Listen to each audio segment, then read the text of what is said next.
ఇంకొకటి కాదని చెప్పి కూడా నేను మీకు తెలియజేస్తున్నా.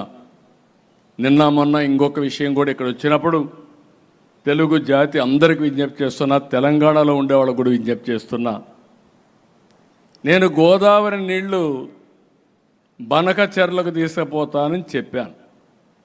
పోలవరం టు బనకచెర్ల. ఎక్కడి నీళ్ళు ఇవి? సముద్రంలోకి పోయే నీళ్లు.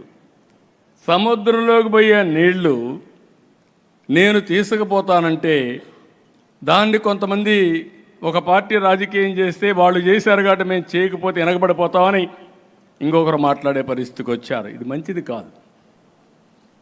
నేను ఎప్పుడో ఒకటే చెప్తున్నాను, తెలుగుదేశం పార్టీ మొదటి నుంచి కూడా తెలుగు జాతి కోసం పెట్టిన పార్టీ. ఒక యుగ పురుషుడు ఎన్టీ రామారావు గారు పెట్టిన పార్టీ ఇది. ఆ రోజు ఈరోజు తెలుగు జాతి కోసం పనిచేస్తున్నాం.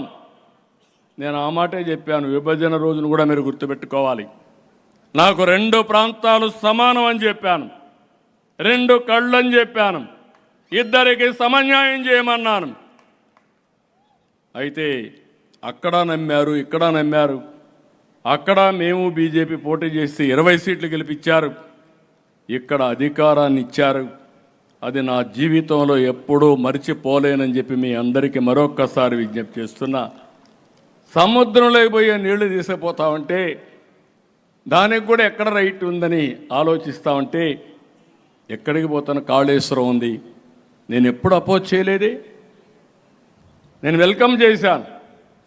గోదావరి పైన మీరు ప్రాజెక్టులు కట్టండి, నీళ్లు తీసుకోండి. గోదావరి ఒకటే తెలుగు జాతికి శ్రీరామ రక్ష. నీళ్లు సముద్రంలోకి పోతున్నాయి. 100 సంవత్సరాల చరిత్ర. 1000 టీఎంసీ నీళ్లు సముద్రంలోకి పోతున్నాయి. నా కోరిక ఇదే కాదు, గంగా కావేరి నదులు అనుసంధానం చేయాలి. ప్రధానమంత్రి నరేంద్ర మోడీ గారి కంటే ముందు వాజ్పేయి గారు ఒక టాస్క్ ఫోర్స్ కూడా వేశారు. నేను ప్రధానమంత్రి గారి దృష్టి తీసుకొచ్చినప్పుడు ముందు ఇంట్రా రివర్ లింక్ చేద్దాం, విత్ ఇన్ ది స్టేట్స్ అన్నీ కంప్లీట్ చేద్దాం.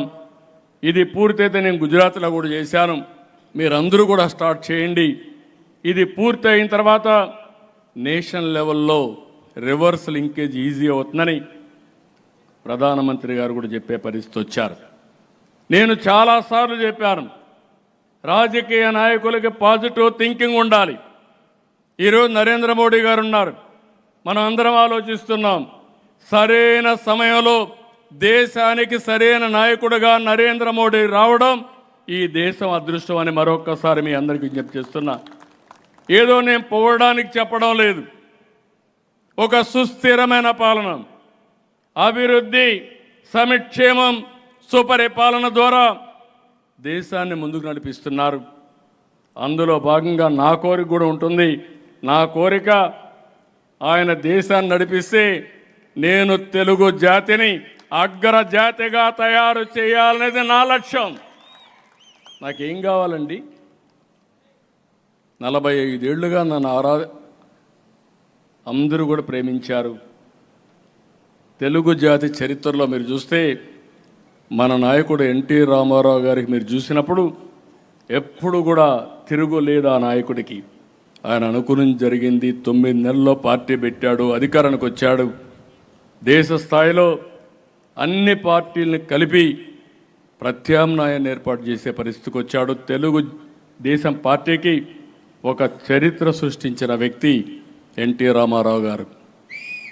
అలాంటి నాయకుడి తరపున ఆయన చూసినప్పుడు ఇంకో పక్క ఈ రాష్ట్రంలోని పివి నరసింహరావు గారు వచ్చి ఈ దేశాన్ని దశ దిశ మార్చే విధంగా రిఫార్మ్స్ తీసుకొచ్చాడు. కానీ ఈరోజు నాకు 45 ఏళ్లుగా ప్రజలు అభిమానించారంటే ఇది నా పూర్వజన్మ సుకృతం కాకుండా ఏంటని అడుగుతున్నా. నాకేం కావాలని అడుగుతున్నా. నాకేం అవసరం లేదు. జాతి ప్రయోజనాలే నా ప్రయోజనం, రాష్ట్ర ప్రయోజనాలే నా ప్రయోజనం. అందుకే మళ్ళీ విజ్ఞప్తి చేస్తున్నా, తెలంగాణలో కూడా సముద్రంలోకి పోయే నీళ్లు కరువు ప్రాంతానికి తీసుకుపోతే ఎవరు బాధపడక్కర్లేదు. దానికి అందరం కూడా ఆలోచించాల్సిన అవసరం ఉంది. పదే చెప్పాను, కాళేశ్వరం మీరు అభివృద్ధి చేశారు, చాలా మంచి పని చేశారు. ఇంకా కూడా ఎక్కడన్నా ఉంటే మీరు నీళ్లు తీసుకోండి. అక్కడి నుంచి మిగిలిన నీళ్ళు ఇక్కడికి వస్తాయి. రాజమండ్రి చివరి ప్రాంతంలో ఉంది. రాజమండ్రి దాటితే అవి సముద్రంలోకి పోతాయి తప్ప ఎవరూ ఉపయోగించుకోలేరు. మొన్న కూడా మనం చూసాం, విజయవాడ మొత్తం ముంపుకు గురైంది. పైన పడిన వర్షాలన్నీ ఒక తెలంగాణనే కాదు, కర్ణాటక, మహారాష్ట్రలో పడితే